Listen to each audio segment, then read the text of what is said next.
The manifestation of caste discrimination during the Elam War.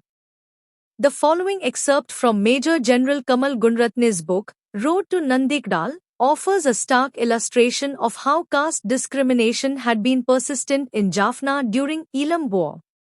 Since the high caste individuals praised our actions and cooperated with us, I decided to resolve this problem by respecting the cultural differences.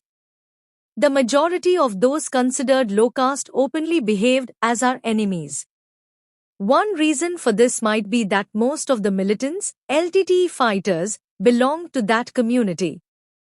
Therefore, as a temporary solution, we separated the high caste and the low caste, keeping them in different locations.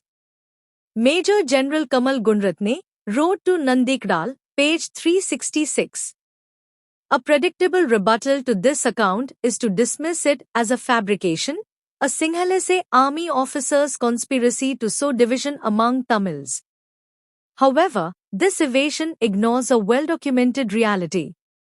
The deep-seated nature of caste discrimination among Jaffna Tamils is an established fact, long predating Kamal Gunratne's testimony. Jaffna's social fabric has been defined by these hierarchies for generations. The public veneration of a figure like Arumuga Navlar, known for his caste fanaticism, stands as a potent symbol of this enduring legacy.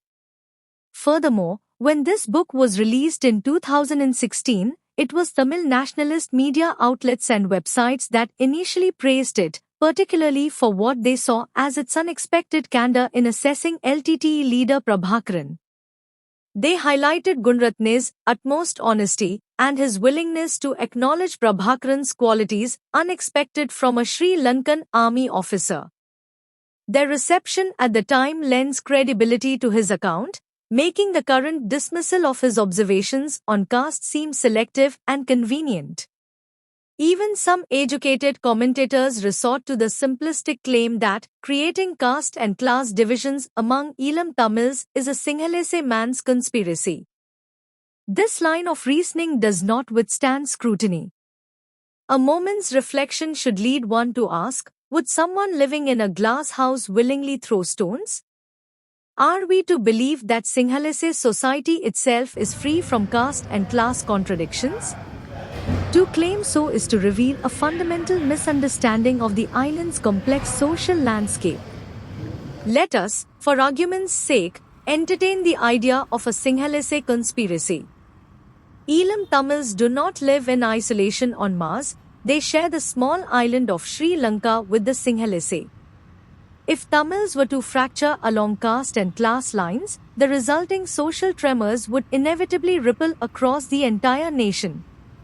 Such internal strife would not be contained, it would exacerbate similar divisions within Singhalese society. Would this not lead to widespread unrest, potentially pushing the government to the brink of collapse?